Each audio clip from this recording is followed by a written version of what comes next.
Bueno, pues yo soy una cosa muy difícil de entender, ¿no? Soy abogado, actor, escritor, litigante y durante toda mi juventud fui activista del movimiento socialista organizado en torno primero al Partido Comunista en Yucatán, luego al Partido Socialista Unificado de México y posteriormente a esta impresentable mezcla de priistas, comunistas y socialistas que fue el PRD y que se ha convertido en esto que vemos en los medios, ¿no?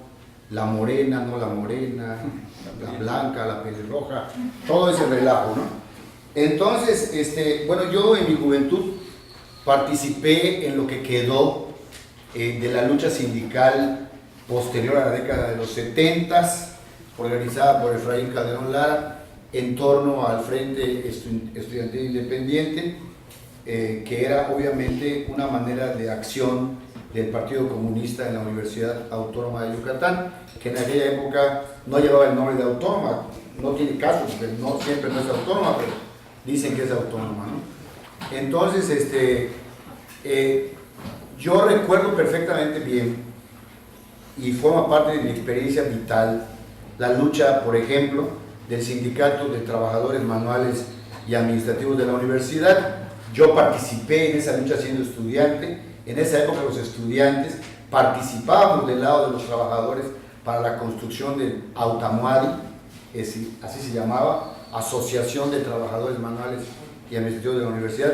Pero en aquella época también este nuevo grupo de estudiantes, miembros del PC, después del PSUM, participábamos en la organización sindical de muchos sindicatos, el sindicato de gasolineros, el sindicato de gaseros, el sindicato, una larga lista de sindicatos, entre comillas, independientes, y digo entre comillas porque si bien es cierto que en Charras Efraín Calderón Lara los organizó como sindicatos independientes, a la muerte de Efraín, y aquí abro un paréntesis, la muerte de Efraín Calderón Lara es un escarmiento contra el sindicalismo independiente, es un golpe de mano del empresariado y del Estado para decir, aquí no va a haber sindicatos independientes, ¿no? Y eso se cumple cabalmente porque al matar a Efraín, es cierto que a raíz de la muerte de Efraín Calderón viene un movimiento de indignación muy grande, pues, grandes movilizaciones en la ciudad de Mérida, enormes movilizaciones en torno a la indignación, pero posteriormente este movimiento que nos concientizó a muchos, a mí entre muchos, decenas, cientos de personas fueron concientizadas en ese movimiento. Posteriormente, esos mismos sindicatos son cooptados por la CROC, por la COR y por otras organizaciones centrales, charras del centro del país. Entonces, yo estoy siendo muy rápido, no es como una síntesis, pero yo pienso, con todo respeto, pensamos muchos compañeros, que lo que ha ocurrido en el país, pero particularmente en Yucatán, fue, y esto lo digo aquí porque lo sé, no me lo contó nadie, el movimiento de izquierda nacional negoció con el Estado la renuncia a la lucha sindical. Esa es la neta del planeta. El que diga lo contrario, miente.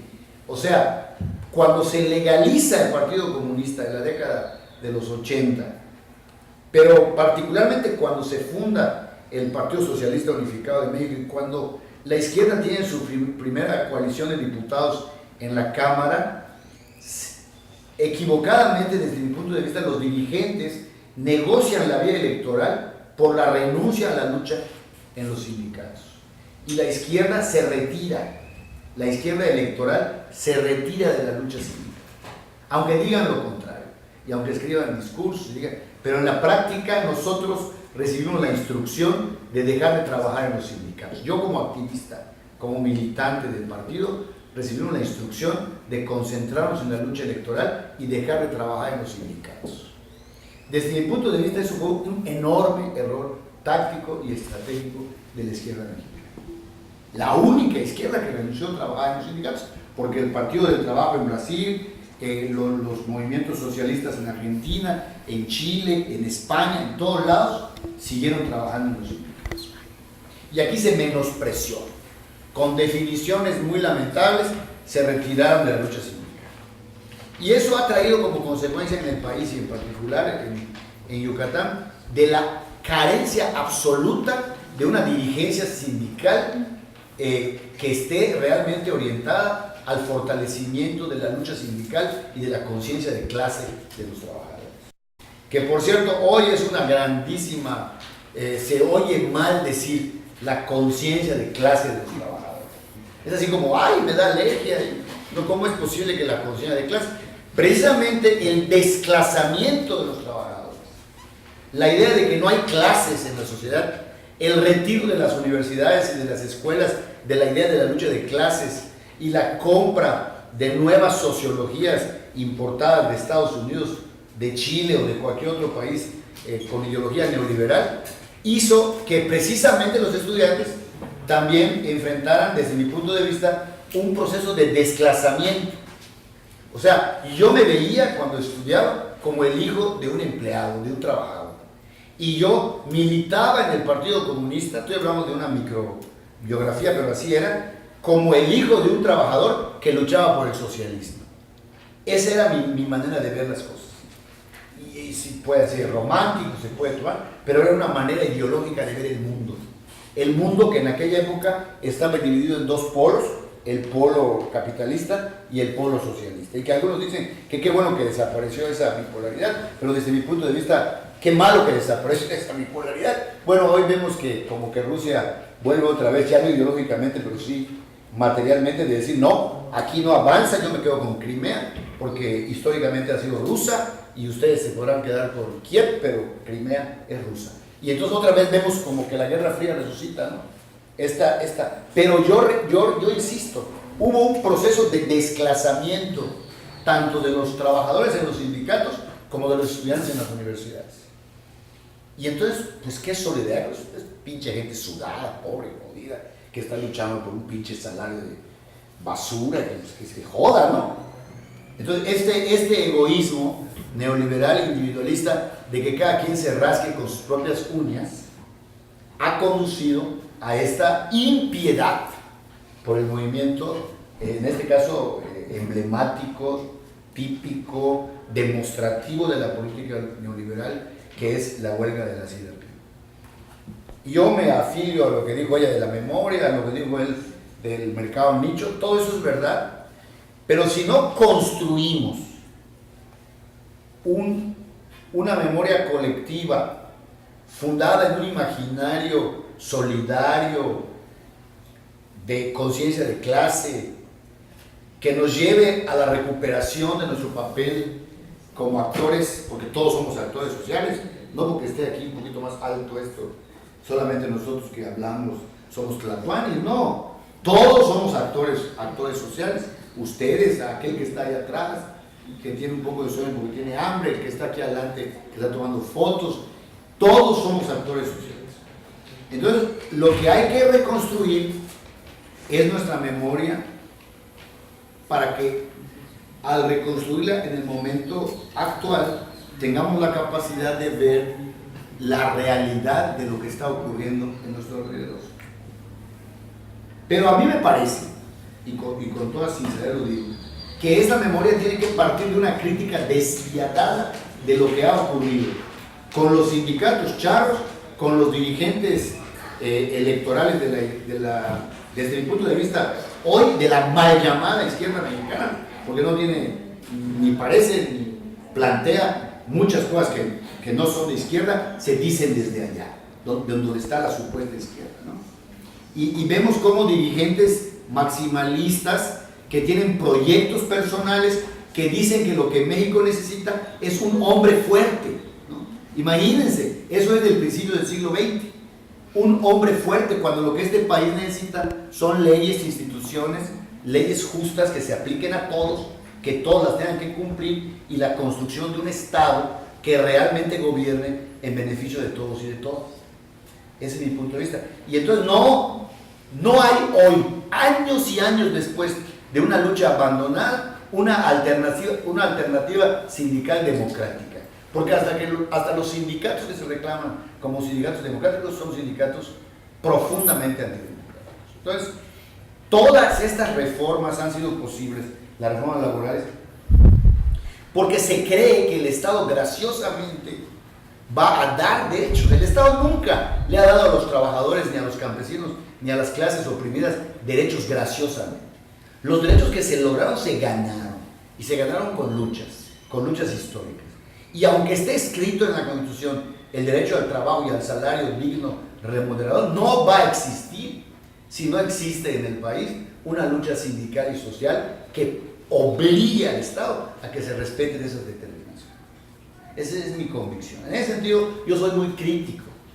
Cuando logró haber un movimiento sindical, soy crítico del Estado, pero también soy crítico de los que quisieron construir movimientos sindicales sobre la base de la ilegalidad. Eso no se puede. Los sindicatos lo primero que tienen que hacer es dominar y conocer el derecho. Por ejemplo, este intríngulis dramático que oigo aquí, de que no les dan la resolución, ¿por qué ocurre? Porque la asamblea está dividida, porque los dirigentes traicionan a las bases y porque las bases no tienen las herramientas jurídicas y sociales para apropiarse de la realidad legal, jurídica, política y social del sindicato y poder hacer las cosas. Entonces, pero esta orfandad no es casual, viene de todo esto que yo de manera sintética he tratado de apretadamente de decir, viene de un proceso de desplazamiento, de un proceso de abandono de la lucha sindical, de un proceso de interrupción de la formación de cuadros sindicales democráticos de izquierda, incluso revolucionarios, que tengan una conciencia del uso de las herramientas jurídico-legales que tenemos. ¿Por qué? Por ejemplo, yo soy asesor hoy, además de todo lo que les dije, soy asesor del Sindicato del Poder Judicial, hace 2 años y medio. Cuando yo entré de asesor del Sindicato del Poder Judicial, el Sindicato del Poder Judicial tenía 40 afiliados, y lo único era insultar a las autoridades de la empresa, que es el Poder Judicial, porque así los asesoraban, a insultarlos, a encadenarse en los pilastrones de la entrada de la Casa de Cristal que está allá en Inalámbrica, pero no litigaban por la vía legal. O sea, no litigaban, o sea, nada más eran insultos y no planteaban las cosas como deben plantearse. Hoy hemos ganado 15 amparos, somos más de 100 afiliados, se descuentan las cuotas y se le pagan al sindicato las cuotas de los sindicalizados. No se permitía la sindicalización de los técnicos judiciales. Yo le dije al presidente del tribunal, usted dice que no se pueden sindicalizar, pero la gente se sindicaliza y mientras lo litigamos están sindicalizados y usted tiene que descontar las cuotas sobre patronal y las están descontando. Entonces, ¿qué ocurre aquí?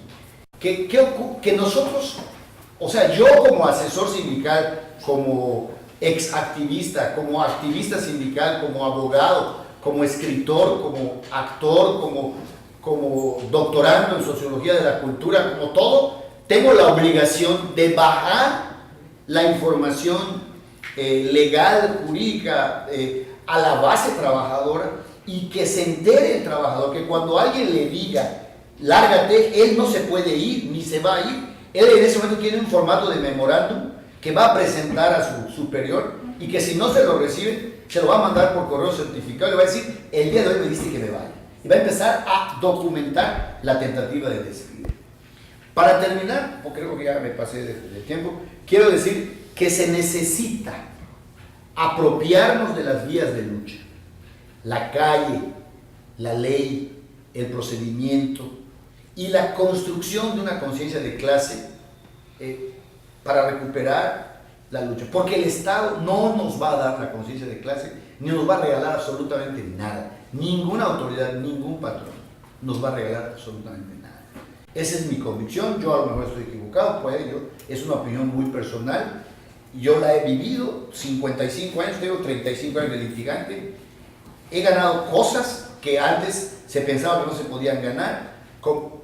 Les voy a hacer rápidamente una narración. Ustedes aunque no lo crean, en el siglo XXI, el otro día a un trabajador de Progreso del Poder Judicial le hicieron un 4, dijeron que estaba robando papel y unas toallas Sanita. Tiene 3 años de servicio. Lo agarró la policía municipal, lo incomunicó, lo trajeron de Progreso a Mérida ante el tribunal para que firmara su finiquito. Lo firmó esposado y preso ante el tribunal. Estamos en el siglo XXI, no en el siglo XIX. Pasó ahora. Así se conduce el Estado. Los que deben administrar justicia, que son los del tribunal, Los jueces, los magistrados, son los que permiten que se hagan estas cosas. Quiero decirles que el trabajador hoy está reinstalado, se anuló ese finiquito ilegal, gracias a que una trabajadora sindicalizada, técnico judicial, que estaba en el tribunal, tomó una foto del compañero esposado, firmado su finiquito, con los smartphones. Entonces, hoy en día, cuando estamos en él, que yo no defiendo nada, ni la era del conocimiento, que no es era del conocimiento, ni los smartphones, ni la tecnología. Pero si existen las herramientas, hay que usarlas. Nosotros tenemos que ver que esto es una herramienta y tenemos que recuperar la conciencia de clase. Perdón que yo insista con eso, pero si no recuperamos nuestra conciencia de clase, si no somos conscientes de que somos de origen étnico, indígena, maya, de que tenemos que defender nuestra lengua, de que somos hijos de un trabajador del campo o de un obrero o de un empleado y que como consecuencia no somos ni nunca vamos a ser propietarios, entonces el país va a seguir en manos de estos que lo único que están haciendo es regalar los recursos nacionales y nosotros aquí a permitirlo. Buenas tardes.